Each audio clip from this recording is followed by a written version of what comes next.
السلام علیکم، میں ہوں نور العارفین صدیقی اور آپ دیکھ رہے ہیں پروگرام آمنے سامنے۔ صد ہزار شکر ہے اس پاک پروردگار عالم کی ذات بابرکت کا کہ اس نے مجھے آج یہ خوشخبری اپنے ہموطنوں، اپنے عزیز ہموطنوں تک پہنچانے کا موقع بہم پہنچایا۔ کل جو کینیڈین اعلیٰ ترین حکام کی ویڈیو ہم نے چلائی تھی چشم کشا، جس میں پرو خالستان قیادت کی ایلیمینیشن کا براہ راست الزام عائد کیا گیا تھا بھارتی قیادت پر، اس کے نتائج اب سامنے آنا شروع ہو گئے ہیں۔ اور اس وقت جب میں آپ سے گفتگو کا شرف حاصل کر رہا ہوں، بھارتی قیادت یا گجرات کے قصاب نام نہاد سیکولر جمہوریہ کے پردھان، اس کے منہ پر ایک اور زناٹے دار تماچے کی گونج سے دنیا جھوم اٹھی ہے۔ یہ پہلا تماچا نہیں جو اس پردھان کے گال پر لگا ہے، اس کو اس طرح کے تماچوں کی عادت بھی ہے، لیکن جن حالات میں یہ تھپڑ منہ پہ پڑا ہے وہ بڑے کاؤنٹ کرتے ہیں۔ دنیا بھر کے چودھری ممالک، ان کا ایک کنسورشیم جسے G7 ممالک کا نام دیا گیا ہے، جس میں غلطی سے بھارت کو بھی کوئی قوت سمجھ کر کے شاید شامل کر لیا گیا ہے، ایک بہت بڑی منڈی اس کو سمجھ کر کے شامل کر لیا گیا ہے۔ اس G7 ممالک کا اجلاس کینیڈا میں شروع ہوا ہے، اور اب اس وقت جب میں آپ سے بات کر رہا ہوں تو اس وقت تک کی جو خبریں ہیں، بھارت کے پردھان کو اس اجلاس میں زحمت اٹھا لینے کے لیے کوئی دعوت نامہ نہیں دیا گیا ہے۔ ظاہر ہے کہ کینیڈا کے سابق وزیر اعظم جسٹن ٹروڈو نے اپنے دور اقتدار کے آخری دنوں میں مودی سرکار کو جس طرح سے ان کے لتے لیے تھے خالستان قیادت کی ایلیمینیشن کے حوالے سے، جو چشم کشا واقعات رونما ہوئے، دنیا بھر نے اس کا نظارہ خود اپنی کھلی آنکھوں سے کیا۔ اور اب یہ ایک پریس کانفرنس جس کی ویڈیو کل میں اپنے پروگرام میں چلا بھی چکا ہوں، اس کے بعد G7 اجلاس میں شرکت کا دعوت نامہ مودی کو نہ دینا گویا اس بات کی غمازی کرتا ہے کہ مودی مہاراج کے دن یا ہندوستان کے دن اب گنے گئے۔ 56 انچ کی چھاتی لے کر کے دنیا بھر میں چوڑا ہو کر کے جو گھومتا تھا، اس کی چھاتی اب کچھ مزید سکڑ گئی ہے۔ پہلے ہی آپریشن سندور نے جلتی پر تیل کا سا کام کیا تھا۔ بھارتی میڈیا البتہ اپنی خجالت مٹانے کے لیے ایک اور الٹ اپ حرکت کر رہا ہے۔ وہ کہہ رہا ہے کہ مودی مہاراج کو دعوت نامہ ابھی تک تو ملا نہیں، اور اگر آیا بھی تو مودی مہاراج اس دعوت نامے پر لبیک کہتے ہوئے اس اجلاس میں شرکت کی زحمت نہیں اٹھائیں گے۔ ظاہر ہے کہ اب آل فال بکنے کے علاوہ آپ کے پاس آپشن کیا ہے۔ بھارتی سی جی ایس کے اس انٹرویو کے بعد پاکستانی سی جی ایس کا بھی ایک عدد انٹرویو ہوا ہے۔ یہ الگ بات کہ بھارتی سی جی ایس کے برخلاف اس انٹرویو میں ہنسنے والی کوئی بات نہیں ہے۔ الحمدللہ اس ایک انٹرویو سے پاکستانی قوم کی چھاتی مزید چوڑی ہوئی ہے۔ اس انٹرویو میں بھارتی سی جی ایس کے یہ اعتراف تھا کہ یہ پاکستان نے ہمارے طیارے گرائے ہیں۔ البتہ انہوں نے خجالت مٹاتے ہوئے یہ کہا کہ یہ کتنے طیارے گرائے ہیں اس بات کو آپ چھوڑ دیجئے۔ پاکستانی سی جی ایس کا کہنا ہے کہ ابتدائی 96 گھنٹوں تک پاکستان نے بیرونی دنیا سے کسی قسم کی کوئی ٹیکنیکل عسکری کوئی مدد نہیں لی تھی، اور جو کچھ بھی تھا وہ اپنے زور بازو پہ تھا، الحمدللہ۔ اسی طرح کے اور موضوعات وزیر خارجہ خواجہ آصف نے بھی نریندر مودی کے لتے لیے ہیں۔ انہوں نے کہا ہے کہ نریندر مودی جیسے آدمی سے کسی بھی قسم کی توقع ہے۔ انہوں نے مزید کہا ہے کہ پوری دنیا میں صرف اسرائیل بھارت کے ساتھ کھڑا ہے، اور وہ بھی اس لیے کیونکہ یہ دونوں غاصب قوتیں ہیں، یہ دونوں قاتلوں کے ہاتھ میں، ان دونوں کا اقتدار۔ اپنے معزز مہمانوں کا تعارف آپ سے کراتا چلوں، میرے ساتھ موجود ہیں محترم میجر ریٹائرڈ میسم رضا صاحب، ڈیفنس اینالسٹ ہیں، دفاعی تجزیہ کار ہیں۔ ڈاکٹر نثار احمد چیمہ صاحب مسلم لیگ نواز سے ہمارے ساتھ موجود ہیں، اور محترمہ پلوشہ خان صاحبہ پاکستان پیپلز پارٹی سے اس شو میں شرکت کر رہی ہیں۔ تینوں معززین کو شو میں شرکت کی زحمت اٹھا لینے پر میں خیر مقدم کرتا ہوں۔ حسب روایت حسب دستور دفاعی تجزیہ کار کی جانب جاتے ہوئے، سر آپ کو میری آواز صاف سنائی دے رہی ہے؟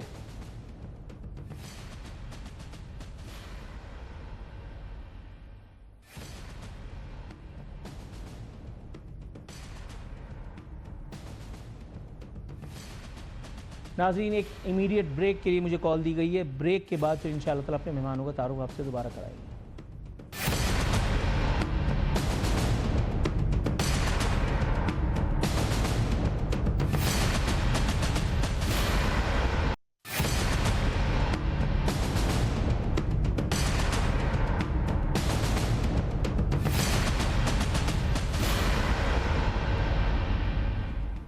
ویلکم بیک ناظرین، تمام مہمان ہمارے ساتھ موجود ہیں۔ میں سب سے پہلے میجر میسم صاحب کے پاس جاؤں گا۔ السلام علیکم سر۔ جی وعلیکم السلام، کیسے ہیں آپ؟ الحمدللہ سر، آپ کے وقت کا بہت مشکور ہوں سر۔ سب سے پہلے میں نے جو مودی مہاراج کے بارے میں اپنے طور پر انکشاف کیا، ظاہر ہے کہ اب تک تو دنیا اس خبر سے واقف ہو چکی، آگاہ ہو چکی۔ بھارتی وزیر اعظم کو G7 اجلاس کے حوالے سے جو خفت اٹھانی پڑی ہے، لیکن یہ پہلی خجالت تو نہیں ہے جو اس درندہ صفت آدمی کو اٹھانی پڑ رہی ہے۔ اس سے پہلے بھی بہت ساری شرمندگیاں اس کا مقدر بن چکی ہیں، لیکن وہ کہتے ہیں نا، تم نہ سدھرے ہو نہ سدھرو گے صنم۔ سر اگر آپ کچھ عنایت کرنا چاہیں۔ بسم اللہ الرحمن الرحیم۔ میری آواز آپ کو آ رہی ہے؟ لاؤڈ اینڈ کلیئر سر، دل میں اتر رہی ہے، روح میں۔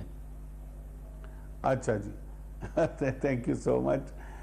اچھا، اس میں ایک چیز بڑی واضح طور پر اس جنگ کے بعد کھل کے سامنے آئی ہے ہمارے اور پوری دنیا کے، کہ جو ایک قدرت کا قانون ہے کہ ہر ظلم کی ایک انتہا ہوتی ہے، اور اس انتہا کے بعد اس کا زوال شروع ہوتا ہے، اور اس زوال کو اب پوری دنیا ہم سمیت اپنی آنکھوں سے ہم چشمدید ہیں اس چیز کے کہ یہ زوال ہم دیکھنے جا رہے ہیں۔ اور یہ زوال اس حد تک اب آگے جا چکا ہوا ہے کہ آج جو G7 کی آپ بات کر رہے ہیں کہ ان کو دعوت تک نہیں دی گئی، جبکہ پچھلے اجلاس میں وہ اس طرح پھپھوندی کی طرح پھدکتے پھر رہے تھے G7 میں کہ جیسے وہ G7 کے ہوسٹ بھی ہوں اور G7 کے مالک بھی ہوں۔ اب جو سب سے بڑی خفت ان کو اٹھانی پڑی ہے وہ یہ ہے کہ ان کے خود آرمی CDS جو چیف آف ڈیفنس سٹاف ہیں وہ ایکسپٹ کر چکے ہیں اپنی شکست کو۔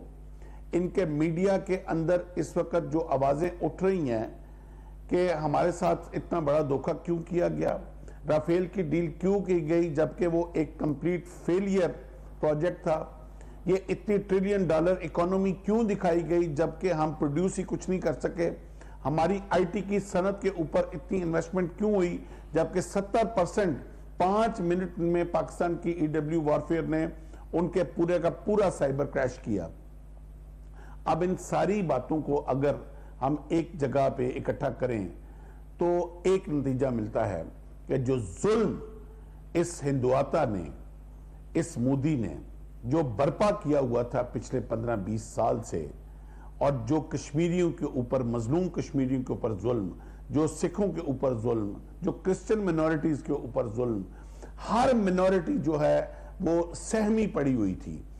آج ابھی عید قربان کے دن ہے اور پوری دنیا 56 ملکوں کے مسلمان اس وقت اس کو سیلیبریٹ کرنے جا رہے ہیں، مگر میں قربان جاؤں ہندوستان کے مسلمانوں کے اوپر کہ وہ اپنی مرضی سے اپنا مذہبی بڑا فریضہ بھی ادا نہیں کر سکتے کہ وہ کوئی جانور قربان نہیں کر سکتے۔ اس قدر انہوں نے مفلوج کیا ہوا تھا تمام اقلیتوں کو مسلمان سمیت کہ اس کا نتیجہ یہ نکلا کہ آج مودی صاحب جو ہیں وہ ہندوستان کے وزیر اعظم کم بلکہ پاکستان کے ایجنٹ زیادہ لگ رہے ہیں، کیونکہ جس طرح وہ ڈس انٹیگریشن کی طرف انڈیا کو لے جا رہے ہیں اور جس دہانے پہ انہوں نے کھڑا کر دیا ہے بھارت کو، اس کے بعد میرا نہیں خیال کہ کوئی گنجائش بچی ہے۔ سر تھوڑا سا توقف کی استدعا ہے کیونکہ آپ نے ایک الگ موڑ پر لے آ کر کے ہمیں کھڑا کر دیا ہے۔ محترمہ پلوشہ خان صاحبہ، میڈم آپ کو پروگرام میں خوش آمدید کہتے ہیں۔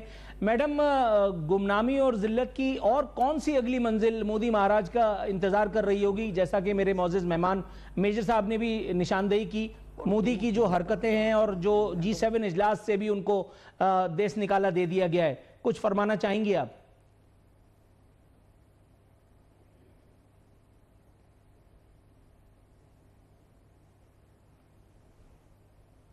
میڈم ہمارے ساتھ ہیں یا میں اپنے آپ سے بات کر رہا ہوں؟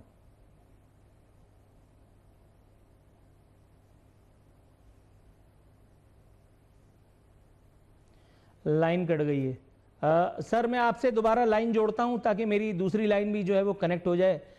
میجر صاحب حضور, سر ہم برائی کر رہے تھے. دیکھیں آپ کو ہر صورت لائن اپنی فوج کے ساتھ ہی جوڑنی چاہیے. جس نے بھی آج تک فوج کے ساتھ لائن توڑنے کی کوشش کی ہے اس کو دور و نزدیک لائن جوڑنی ہی پڑی ہے. سر دیکھیں عجیب سی منزل آ گئی ہے, مطلب میں کیا کروں, ہاؤ ٹو رسپونڈ. لیکن سر بات یہ ہے کہ یہ جو پلوشہ آن لائن, میڈم آپ کو میری آواز صاف سنائی دے رہی ہے؟ محترمہ پلوشہ خان صاحبہ, شکر ہے آپ اس وقت میرے ساتھ نہیں تھی تھوڑی دیر پہلے. میں اللہ کا شکر ادا کرتے ہوئے آپ کو سوال پر گفتگو کی دعوت دیتا ہوں میڈم, کہ یہ مودی مہاراج نے جو کچھ کیا ہے بھارت کے ساتھ, بھارتیوں کے ساتھ, اب حال یہ ہے کہ کل کینیڈا میں پولیس کے اعلیٰ ترین حکام نے پرو خالستان جو قیادت ہے اس کی ایلیمنیشن کا براہ راست الزام عائد بھی کر دیا. ظاہر ہے کہ جسٹن ٹروڈو صاحب بھی اپنے دور اقتدار میں آخر میں یہ کام کر چکے تھے, اسی کی کنٹینویشن کل محسوس ہوئی. اور آج جو اس کے فوراً بعد ہوا ہے وہ یہ کہ G7 میں شرکت کا دعوت نامہ تک بھارتی پردھان کو موصول نہیں ہوا. ایک تو آپریشن سندور نے جو ان کا کواڑا کرنا تھا وہ کیا, پاکستانی ایئر فورس نے, پاکستانی فوج نے جو کرنا تھا وہ کیا, اور اب اوپر سے یہ G7 اجلاس. میڈم کیا کہیں گی؟ دیکھیے پہلی بات تو یہ ہے کہ ظلم جو ہے اس کے بھی دن گنے ہی ہوئے ہوتے ہیں. ظلم ہمیشہ کے لیے جو ہے اس کو دوام نہیں ہوتی, اور یہی حال مودی کا ہوا ہے. لہٰذا جو کینیڈا نے کہا اس میں کوئی دو رائے نہیں.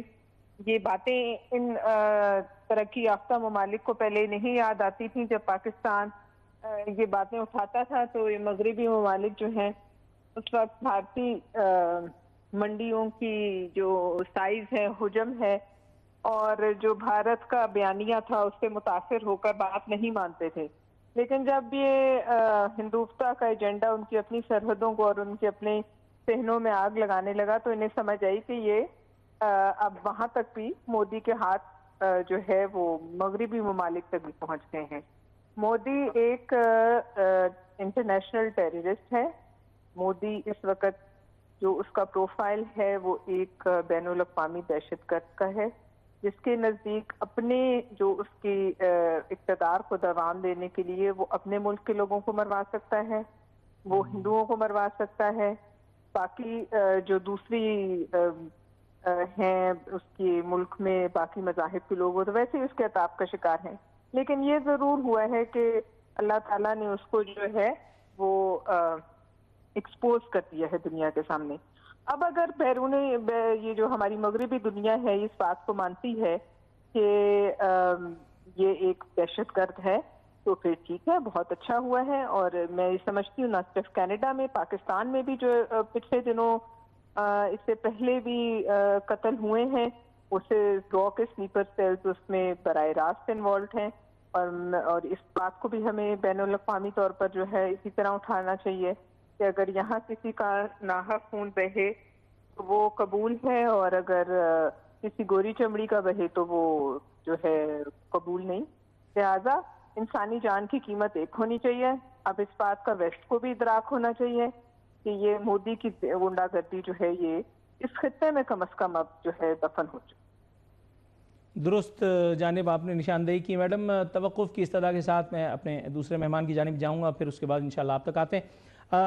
میجر صاحب, سر خطے میں چودراہٹ کا وہ جو جنون, وہ جو سودا مودی مہاراج اور اجیت دوال ان کے سر پہ سوار تھا, راجناتھ سنگھ ان کے شریک سفر تھے اس ایک خوابوں کی دنیا میں, سر اس کا تو بھرکس نکال دیا گیا آپریشن سندور میں. اس کے باوجود بھی دنیا بھر سے جو لان تان ہو رہی ہے, ڈپلومیٹک محاذ پر جتنی سبکی, جتنی رسوائی ہو چکی, آگے چل کر کے خواجہ آصف صاحب نے بھی جو چشم کشا بیان داغا ہے اس ایک حوالے سے, اس کے بارے میں بھی بات کریں گے سر. لیکن کوئی بھی چیز بی جے پی, مودی اور گودی بھارتی میڈیا کو شرمندہ نہیں کر پا رہی. حضور کیا کیا جائے؟ وہ ایک بے-شرم آدمی کے بارے میں ایک کہاوت ہے کہ ایک بے-شرم آدمی کی دال گر گئی زمین پر، تو کسی نے کہا تمہاری دال گر گئی ہے، تو کہتا کوئی نہیں، زمین پہ بیٹھ کے روٹی کھا لیں گے۔ اب بے شرم آدمی کی کوئی لمٹ نہیں ہوتی۔ میں کل ایک کے ڈیفنس اینالسٹ ہیں سو کالڈ میجر گورو آریہ، میں اس کا ایک پروگرام دیکھ رہا تھا جتنا کہ وہ بدنام ہو چکا ہوا ہے، کہ وہ کہہ رہا تھا کہ کیا ہے 6 گرے ہیں نا، کوئی نہیں 16 گر جائیں۔ میں کہتا ہوں 16 گر جائیں، ہمیں کیا فرق پڑتا ہے؟ یہ لٹرلی وہ میجر گورو آریہ کا میں کل پروگرام سن رہا تھا اور میں حیران ہو رہا تھا۔ یہ ایگزیکٹ آپ والی بات مجھے یاد آ رہی تھی کہ بے شرمی کی بھی کوئی انتہا ہوتی ہے۔ دیکھیں اس میں نا ایک بدقسمتی ہماری ہے، ہمیں دشمن جو ملا ہے نا وہ بہت بد نسلہ اور بے خصلتہ ملا ہے۔ ایسے ہی وہ اس لحاظ سے بڑے خوش قسمت ہے بھارت کہ ان کو جو دشمن ملا ہے وہ بڑا نسلی ملا ہے، خاندانی ملا ہے۔ تو اس ہماری بدقسمتی کے ساتھ اس فیکٹ کو ہمیں تسلیم کرنا چاہیے کہ مودی صاحب جو ہیں اس وقت جس میں نہ مانو کی رٹ سے پچھلے 10 سال سے چلے آ رہے تھے، اب جس طرح وہ ایکسپوز ہو گئے، اور ناٹ اونلی کہ پاکستان کے آگے، ناٹ اونلی کہ جن لوگوں کو وہ اپنا دوست مانتے تھے ان کے آگے، بلکہ پوری دنیا کے آگے اور اپنی ہی عوام کے آگے، اپنے ہی نیتاؤں کے آگے، اپنی ہی لوک سبھا کے آگے، اس وقت جو بی جے پی کے ان کے ممبر پارلیمنٹس ہیں وہ جس طرح تقریریں، ابھی انہوں نے میڈیا سارا لوک سبھا سے آؤٹ کر دیا ہے، اب ریکارڈنگ نہیں ہو رہی، اب لائیو نہیں آ رہا۔ اس کی وجہ یہ ہے کہ جو بی جے پی کے ممبر پارلیمنٹس ہیں، لوک سبھا کے ممبرز ہیں، ان کو تو پتہ ہے ہم نے پبلک میں واپس ووٹ لینے جانا ہے، اور پبلک تو اس وقت جوتے مار رہی ہے بی جے پی کو۔ تو اب وہ سوال کر رہے ہیں اجے دیول کو، اب مودی کو، اور ان کے سارے وہ جو اکھنڈ بھارت اور ماں بھارت اور جو ہندوتا مائنڈ سیٹ والے لوگ تھے آر ایس ایس کو، کہ یار اب ہم کس کو منہ دکھائیں؟ ہمارے پاس بیچنے کے لیے صرف پچھلے 20 سال سے ایک چیز تھی، وہ تھی پاکستان کی نفرت، اور وہ سارے کا سارا نیریٹو الٹا ہو گیا۔ وہ سارے کا ساری ثقافت ہماری پانی میں بہاؤ کی طرح چلی گئی، کہ جب کہ ایرانی سفیر انڈیا میں موجود تھے اور ان کا میڈیا ان کو ایک، میرے تو زبان زیب نہیں دیتی، جس جانور کے ساتھ ان کی تشبیہ دے رہی تھی، تو اب یہ ساری کی ساری ان کی ثقافت جو ہے وہ گنگا میں بہہ گئی۔ ان کی پوری ڈیفنس کی جو ایک آنکڑے تھے وہ سارے کے سارے کریچرن ہو گئے۔ ان کی جو پوری کی پوری میڈیا انڈسٹری تھی وہ جس طرح ایکسپوز ہو گئی جھوٹ کے اوپر، جو ایک پہاڑ انہوں نے بنایا ہوا تھا کوکاف کا، وہ سارے کا سارا روئی کی طرح بالکل ایسے ہی ہے آپ جو کہہ رہے ہیں۔ لیکن سر سچ کا سفر جاری و ساری ہے، آپ سے استدعا ہے تھوڑا سا سیٹ بیلٹ باندھے رکھیے۔ محترمہ پلوشا خان صاحبہ، میڈم، بھارت کو جو دنیا بھر میں ذلت مل رہی ہے اس میں کچھ کنٹریبیوشن اب بلاول بھٹو صاحب کا بھی شریک ہو گیا خیر سے۔ آج انہوں نے فرمایا کہ بھارت نے پانی کو ہتھیار بنایا، عالمی معاہدے پامال کیے۔ ساتھ ہی ساتھ انہوں نے فرمایا کہ مسئلہ کشمیر کا منصفانہ حل جنوبی ایشیا میں پائیدار امن کی کنجی ہے۔ میڈم کچھ ارشاد فرمانا چاہیں گی؟ دیکھیے بالکل اس وقت ہمارا جو ملک کا ایک نیریٹو ہے اس کو باہر جانا چاہیے، اور یہ بڑا اچھا ایک اقدام تھا کہ بلاول صاحب کی سربراہی میں، میں سمجھتی ہوں ان سے بہتر یہ کام شاید ہی کوئی کر سکتا، اور وہ بڑی جو ہے جہاں فشانی سے یہ نیریٹو جو ہے یہ وہاں پہنچا کے آئیں گے جہاں جہاں پہنچنا چاہیے۔ دوسری بات یہ ہے کہ میں اس بات پر بھی حیران ہوں کہ یہ جو شخص ہے، اس کا اتنا بڑا ملک ہے جس کو یہ بہت